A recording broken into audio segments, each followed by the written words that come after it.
Hujan dengan intensitas sedang hingga lebat masih berpotensi mengguyur Sumatera Selatan dalam beberapa hari ke depan. Kondisi ini terutama diperkirakan terjadi di wilayah Sumatera Selatan bagian tengah dan barat, khususnya kawasan dataran tinggi. Pola konvergensi dan belokan angin yang masih aktif di wilayah Sumatera Selatan turut memicu peningkatan pembentukan awan hujan. Selain itu, keberadaan bibit siklon tropis 91S di Samudra Hindia Barat Daya Provinsi Lampung memberikan dampak tidak langsung terhadap peningkatan curah hujan disertai potensi angin kencang.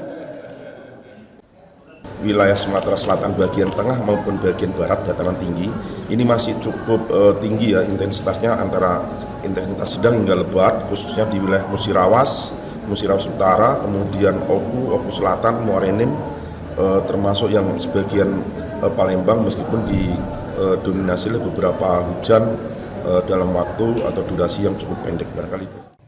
Di tengah potensi hujan lebat dan resiko bencana hidrometeorologi, masyarakat juga diimbau meningkatkan kewaspadaan terhadap kemungkinan gempa bumi. Sumatera Selatan dilalui sejumlah jalur patahan aktif, sehingga berpotensi mengalami gempa, menyusul kejadian gempa bermagnitudo 4,4 yang sempat melanda Ogan Komering Ilir pada Minggu 4 Januari 2026 lalu. Muhammad Reza Pahlavi, Kompas TV, Palembang, Sumatera Selatan.